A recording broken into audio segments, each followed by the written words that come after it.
Bienvenue dans la couleur bleue du stylo 4 couleurs. Pour les nouveaux, le stylo 4 couleurs est un média indépendant qui a pour but de donner la parole aux jeunes.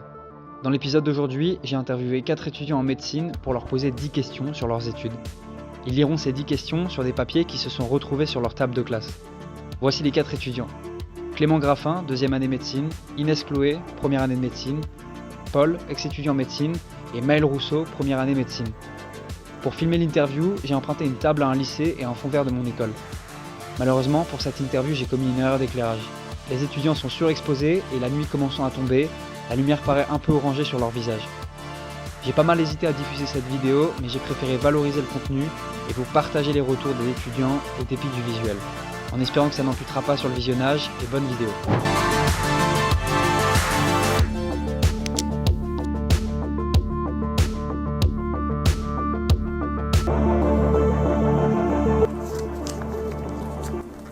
Alors, Pour qui sont faites les études de médecine? Pour qui sont faites les études de médecine?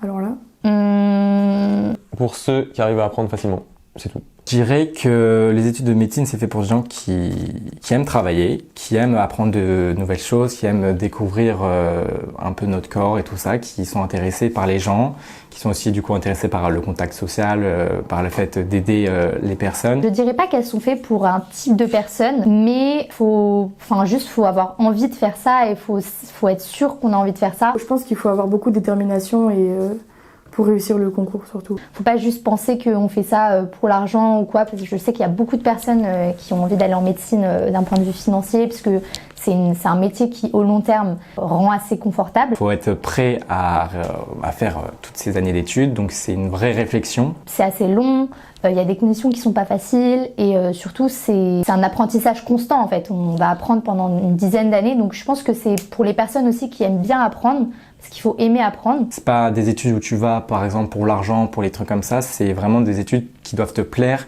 parce que sinon tu ne tiendras jamais les 10 années. Faut pas y aller pour l'argent, ça c'est sûr et certain. De toute façon, ils nous le disent dès le début, faut pas y aller pour l'argent. Faut pas y aller pour le fait que genre il y a une année et après c'est fini, parce que typiquement médecine ça va être compliqué tout le reste de l'année. Faut que ça te plaise avant tout et être prêt à faire quelques sacrifices du coup sur ta vie sociale. Faut pas non plus négliger pharma, faut pas non plus négliger dentaire, kiné, ni sage-femme. Souvent c'est un peu les seconds choix des étudiants en médecine, alors qu'en fait ça peut complètement devenir des passions quand on s'y plonge. Je pense pas qu'il y ait de personnes faites pour médecine, juste je pense qu'il faut aimer ça, être motivé et savoir quand même un minimum travailler.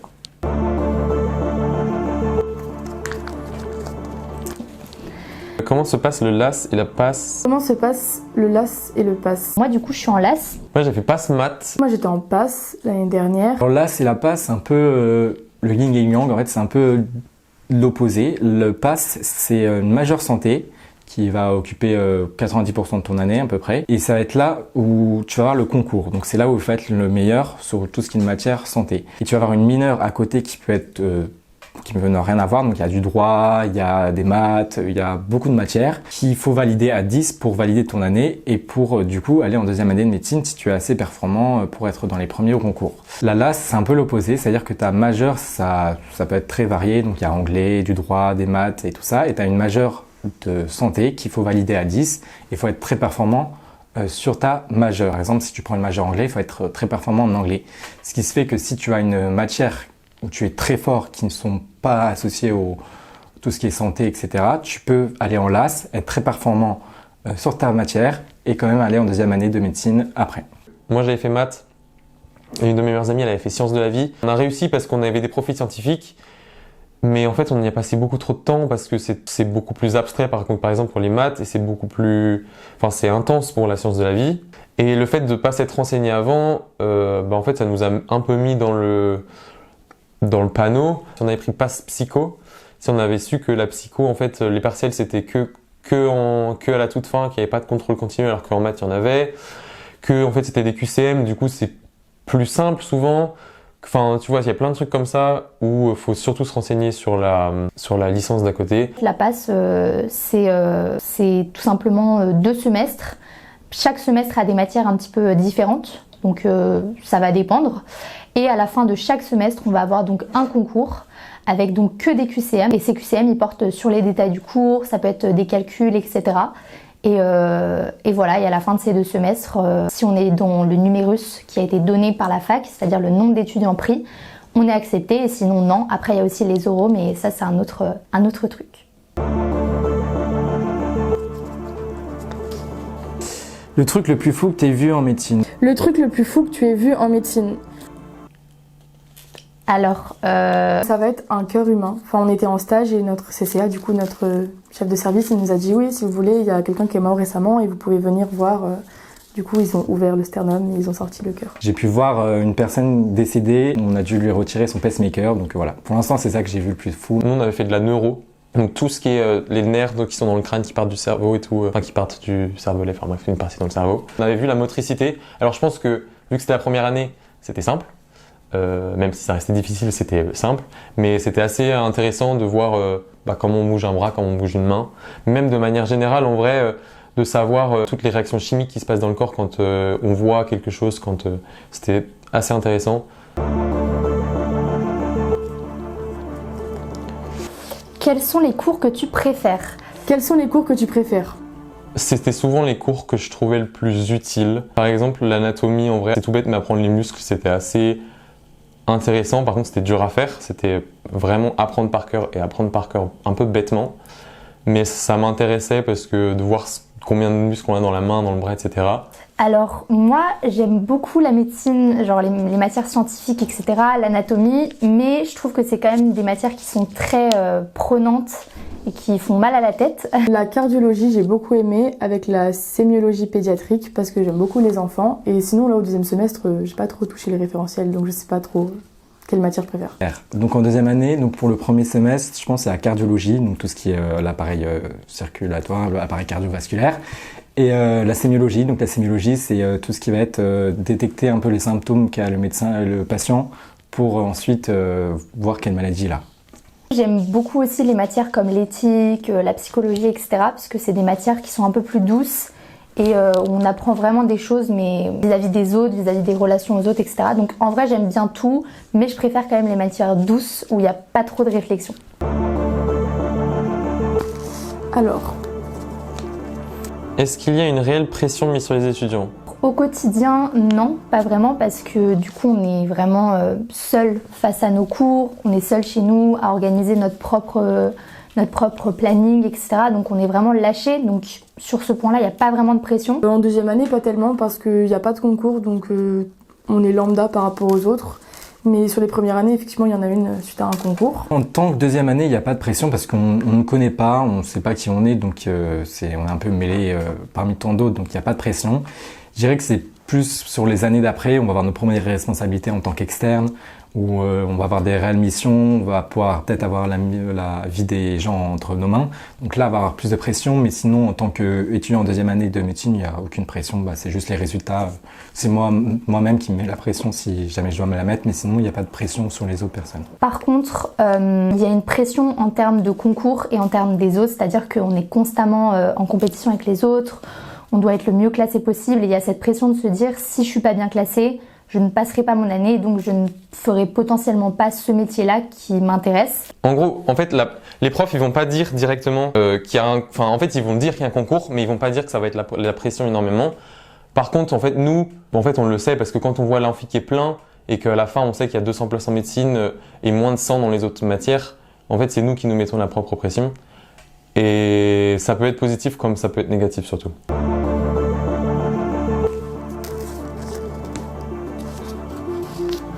Tu révises combien d'heures par jour? C'est pas très stable comme heure, enfin comme temps. Alors ça dépend vraiment.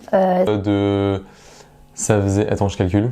Ça fluctue en fonction du début ou de la fin du semestre, mais j'essaie au moins de faire 6 heures par jour, mais après ce qui compte c'est vraiment la qualité, pas la quantité. Donc ça fait 3 jours. Attends, j'essaie de calculer en semaine. C'est-à-dire qu'il y a des jours je vais réviser 10 heures parce que j'aime beaucoup la matière et le cours, et parce que le partiel arrive, et il y a d'autres jours où je vais rien faire. Aujourd'hui, j'ai rien fait. De 13h à 17h, 13h à 20h, ça fait 7. En fin de semestre, pendant les révisions, j'essaie vraiment de passer ma journée à faire ça pour vraiment être sûr d'ingurgiter un maximum d'informations. Ça fait, on va dire, 8 heures quand il n'y a pas les après-midi, 5 heures quand il y a les après-midi. Du coup, en deuxième année de médecine, je dirais c'est un peu plus light que la première année. Du coup, plus vers 6 heures par jour si on arrive à être régulier. Il faut être 18 et 5, 10, 28. Pour s'organiser, c'est vraiment, je prends en considération les cours, les sessions de QCM, revoir des anciens cours parce qu'il faut continuellement revoir pour être sûr du coup de ne pas oublier les informations. Je faisais une quarantaine d'heures peut-être en plus des cours. En gros, je révisais tout le temps que j'avais pas cours et tout le temps que je mangeais pas ou que je dormais pas. En fait, c'était clairement ça.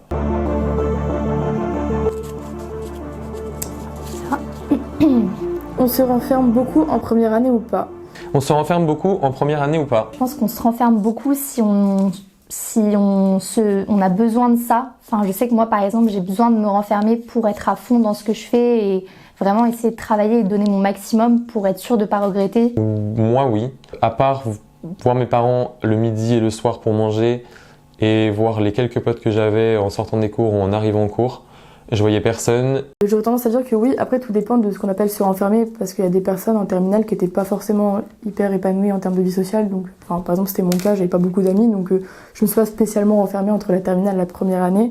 Après, c'est sûr que la première année et la deuxième année, ça n'a rien à voir en termes de vie sociale. Enfin, on sort beaucoup plus, quoi. En fait, à la fin de l'année, j'étais un robot. C'est-à-dire que c'était devenu tellement machinal de se lever le matin, de réviser, de manger, de réviser, de se recoucher, que ouais, moi je me suis beaucoup renfermé sur moi-même. Et oui, effectivement, en première année, on voit beaucoup moins de gens qu'au lycée, au terminal. Moi, je sais que je restais beaucoup chez moi, mais ce que je faisais, c'était que tous les samedis soirs, j'essayais de voir au moins des amis, de me faire une petite sortie pour quand même garder tout ce qui est social, parce que sinon, c'est pas bon pour soi de rester tout le temps enfermé, de voir personne. On devient fou à force et ça sert pas pour nos études. Donc, il faut s'aérer, il faut voir du monde et il faut continuer, en tout cas, à voir des gens. Il y a des gens qui arrivent à trouver un équilibre entre sortir, rencontrer de nouvelles personnes, etc. Mais je pense qu'on ne se renferme pas vraiment, juste on met entre parenthèses certaines choses qui peuvent être futiles, entre guillemets, pour se concentrer un peu plus, mais c'est un peu un investissement pour le long terme et pour être sûr de vouloir faire ce qu'on veut, quoi. Et par contre, en deuxième année, là, il n'y a pas de renfermement, on sort à peu près tous les jours, on voit tout le monde, donc on n'a plus le côté renfermement.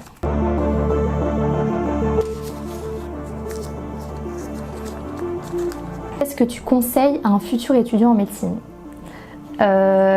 Déjà, faut pas négliger les premières semaines. De s'accrocher, de croire que tout est possible, parce que c'est vrai, avec les oraux par exemple en médecine, ça arrive qu'il y ait des grands changements de classement et bon, du coup quelqu'un qui était très mal classé, il a réussi à se classer beaucoup mieux, d'avoir le concours.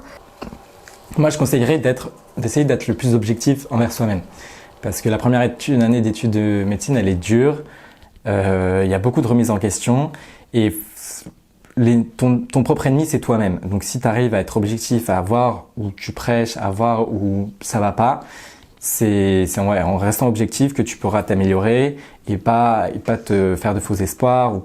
Voilà, il faut se remettre en question, être objectif et pouvoir rattraper là où ça va pas trop. Je conseillerais juste d'aller en médecine, directement, d'y aller, de foncer, de tout donner évidemment, vraiment de mettre tous les moyens en œuvre pour essayer de réussir.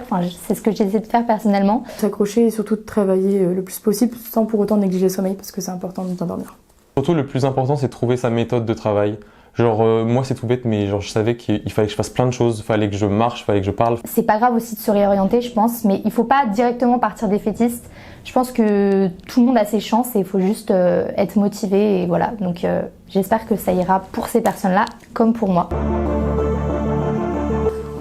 Le sommeil ou la vie sociale? Le sommeil ou la vie sociale?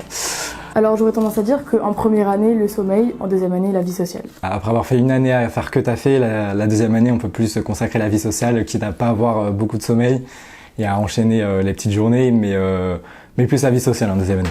Clairement le sommeil, parce que la vie sociale, personnellement, il n'y en a pas.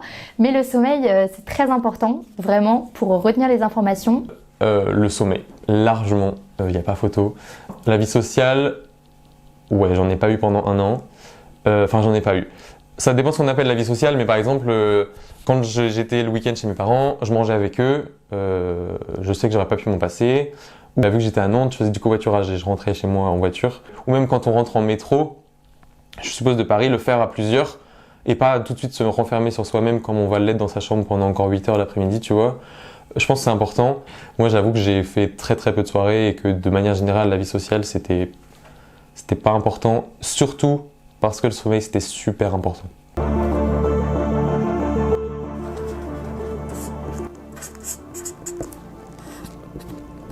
Du coup, j'ai écrit « C'est en faisant des erreurs qu'on apprend le plus » parce que c'est clairement quand on se trompe, quand on essaye, que derrière, après, on apprend. Et c'est super important, même il n'y a pas d'erreur de parcours, on va pas rater une année si on tente médecine, etc. On apprend forcément, on perd jamais une année, on perd jamais... Faut vraiment avoir confiance et tenter, toujours tenter.